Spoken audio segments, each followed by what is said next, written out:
And welcome back to Who Would Win. This will just be a one-shot Who Would Win, just to fill in the gap between today, or technically Mondays, and Wednesday's continuing Who Would Wins. This one comes to us from Jackery WWE Spider-Man Homecoming Toy Show, who asked the question, what if Star Wars, Marvel, Pokemon, and Kingdom Hearts 3 their universes were all in the Tournament of Power as well? Now, I'm not going to actually go over who are the full 10 teams full 10-man teams would be for them. A, because I'm not going to do it. It's a one-shot. I don't really want to do the research on Kingdom Hearts that much, just because I don't care that much. B, because all 10 fighters are not going to make it's going to be the big hitter fighters of those universes. Plus, you're going to have to pick out a time period of when this is taking place. Because Star Wars has some immensely powerful characters, but it's stretched over thousands of years. So it's a bit difficult when you break that down. But I will say this right off the bat: I don't think anyone. First off, because there's no weapons in the Tournament of Power, there's like no keyblades, nothing of that.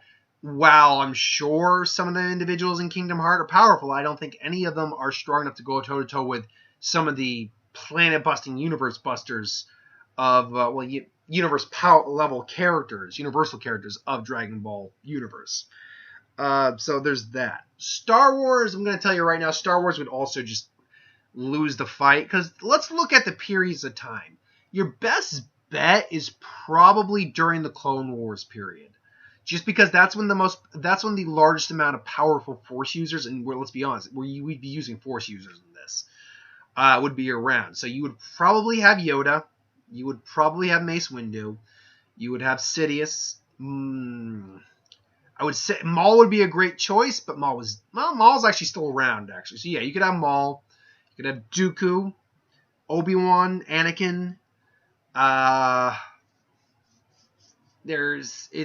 After Grievous, you could use Grievous.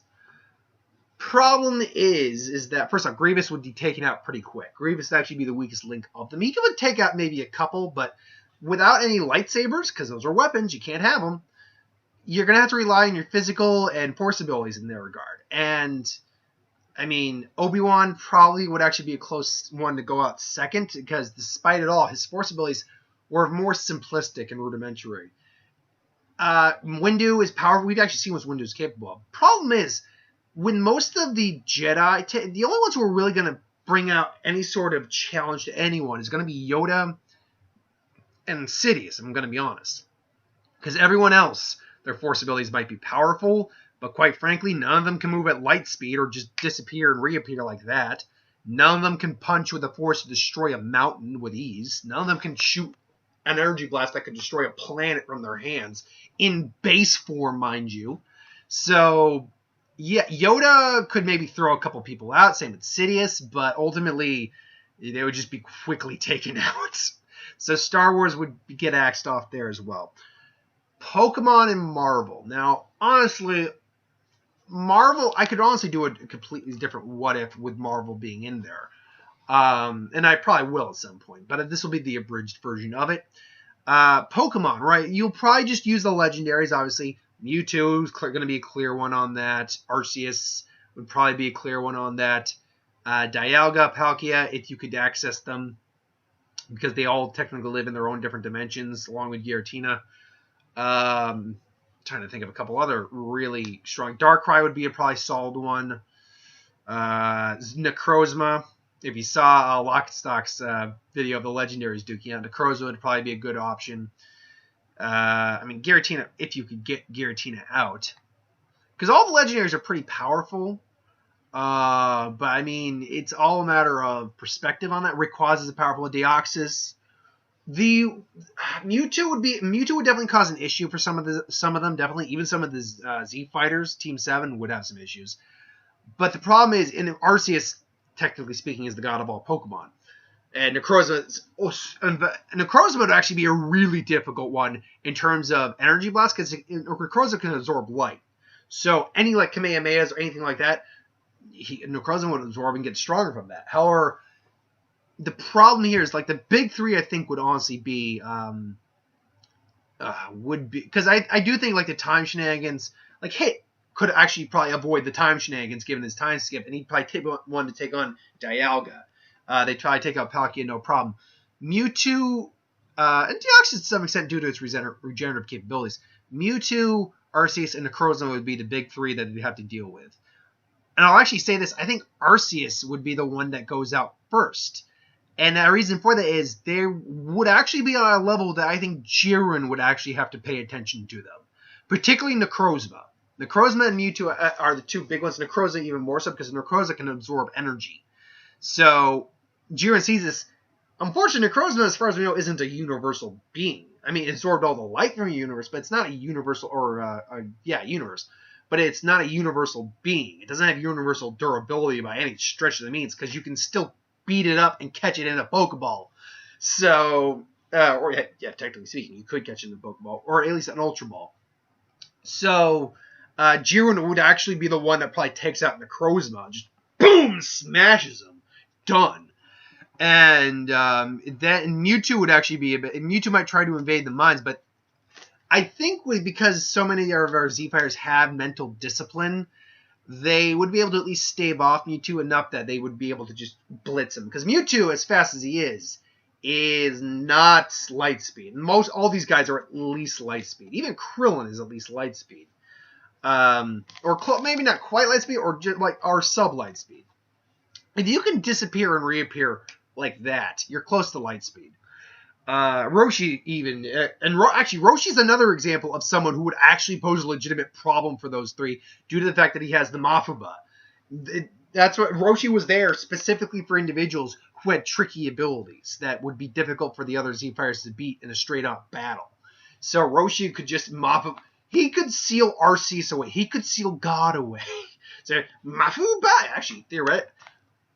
Let's be honest, if he had tried to use that on Jiren, Jiren would have broken out of the Mafuba. Let's be honest. Because he's Jiren, and not even the Cage of Time could hold him. So, I think the Pokemon universe would act, and again, I'd have to make a real in-depth video, but you asked all four of these. I don't know if you asked them individually, but you asked all four of these. So I figured we'd do it at once. And I think I think you put them all together in one sentence, or one suggestion. So I'm going to just lump them together. The Pokemon universe would definitely put up a bigger fight, though. They would. They probably actually would get a couple of solid eliminations, maybe even a couple of the Universe 7 fighters. The big one would be the Marvel Universe.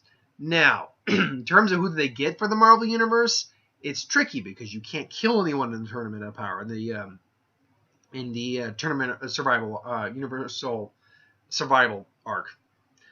So Thanos, I think, is going to be just an immediate candidate on there. Thanos, definitely.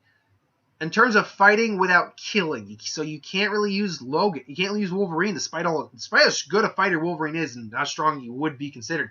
You can't use Wolverine. Gladiator would definitely be one. Silver Surfer would definitely be one.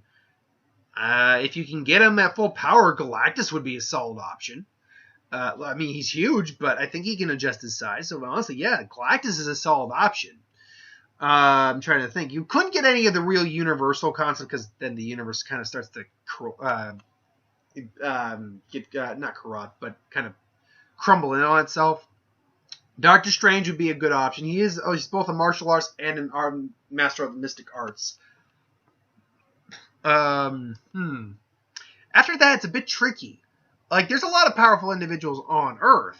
Well, it's Marvel, too. I don't have to just use, like, the X-Men. Hulk could probably be another one. Red Hulk. They probably wouldn't go Hulk because Hulk might accidentally kill someone. So they want to probably go, like, Red Hulk. Thor would be another obvious one. Sentry would make... Sentry, though. The problem with Sentry is Sentry's unstable, and it could turn devoid, and that would get ugly. So they might have to stave off Sentry. But Thor would definitely be a go. Vision would be a legitimate option. Trying to think here. Not Reed. Reed's strong but intelligent. Doom actually might be a good option. Doom would actually be a very good option. And I could probably, if I wanted to do a legitimate Marvel itself in Tournament of Power, I would do that. They would have the best chance of any of these groups because several of their individuals are on a galactic scale at least. Hell, Galactus himself is probably on a multiversal scale. And Thanos is old man Thanos, or old King Thanos, one-shot his ass. So that fight is a much different story. Now, a couple of them would probably get knocked out relatively quick. Like, I'll be honest. I don't think Doctor Strange would survive very long. He uses a mystic ability, sure, to knock people out, but he can't move. He can't fight at light speed, and he's not physically capable of going toe to toe with really any of these individuals. Red Hulk and Thor would definitely be dealing some major strikes against a lot of the individuals in the Tournament of Power. And quite frankly, the Marvel team would be dangerous enough that Jiren immediately would probably actually get on a couple of their cases. So now you're kind of getting the question of Jiren versus who wins in this fight. Jiren, I think, the only individuals that, at least of the individuals I threw on the Marvel team, that I think would legitimately give Jiren problems, if not could beat Jiren, would be Thanos and would be Galactus. Now, Thanos actually is more or less equal to, if not stronger than Galactus. He might be, or a little bit. If Galactus is here, Thanos hovers back, and it depends on the interpretation, but he hovers right there in his normal state. He's withstood blasts from Galactus that will destroy solar systems. He's fought Galactus and won. But Galactus is still an extremely powerful individual and a much larger individual. So the only problem Galactus would actually have is the fact that his energy immediately starts to run out after he, gets to full health. So it's difficult to say, honestly. Thanos, I think, is the one that really gives him problems. Now, Thanos is not a universal being. He's not a universe buster, per se. He's got the power to destroy. He's at least galactic. He survived being a black hole. He survived being thrown to his sun. He survived the belly acid of Ego. So he's more than capable, I think, of going blow for blow with Jiren. But from what we understand of Jiren, comparatively to the Gods of Destruction, who even at their weakest are probably universal level destroyers. It just takes the majority of their power to destroy the universe. Jiren is stronger than his God of Destruction, who is implied, at any rate, to be stronger than Beerus. Now, whether he is or not remains to be said. If I were to be a betting man, because he beat Beerus in an arm wrestling contest, according to Beerus. It's not the same thing as being actually more powerful than Beerus. So take that for what that is. I will say that Jiren probably has the overall better, higher energy reserves, but Thanos is also capable of things like magic, like mysticism and science, including things like petrification and stuff like that. So he could, in theory, turn Jiren to stone. Or turn him into... He turned, Champion? The guy who had the Power Stone that he took it from, and he gave it to the Collector. I turned him into a baby, temporarily.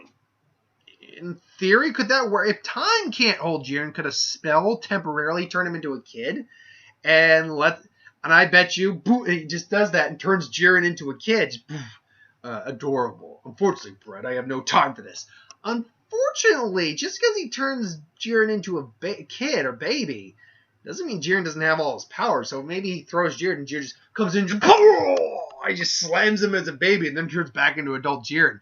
Though Jiren comes like, you had a shot and you missed, and then just blasts Thanos out of the ring. And then proceeds to beat the crap out of Galactus, who would periodically be getting weaker and weaker in this fight. So I'd have to really think on it more. I would have to think on it more, and it would have to probably be individual universes fighting.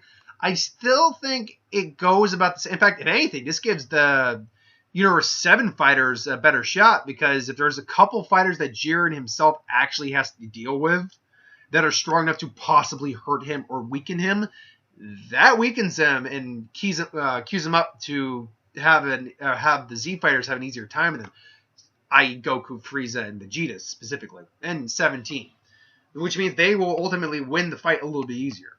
But I don't know. It's a tough question. Without going individually into each individual universe, I couldn't give you a concise answer without taking time to think on it. Fortunately, though, in my own personal what-if suggestions that I have down here, they are on the list for a what-if they were in the Tournament of Power. So eventually, at some point down the road, I will get to it. Truth be told, when I have when I've got the ongoing what ifs going on, but I usually like to have 3 going throughout the week of what if, and another person on the list who would win or what if would take more than maybe 2 episodes to do, and therefore if I got to the end of the week of what if and there's 3 outstanding what ifs going on, I don't like doing that. I will supplant it with one of my own that I know will only take 1 episode, i.e. the one that's actually coming up, I believe, on Friday. So keep your eyes out for that. I'm not going to tell you what it is, but it's one that I've been sitting on for a little bit. Anyway, thanks for watching. Hope you enjoyed. Like, comment, share, subscribe. As always, if you want us to review something, put in the comments below. Let us know. We'll do a review of it at some point. And ideas for who would win. Star Wars, superhero, magic, whatever, anything I do on the channel. Put that in the comments below. Let me know after that at some point. So thanks for watching, and I'll see you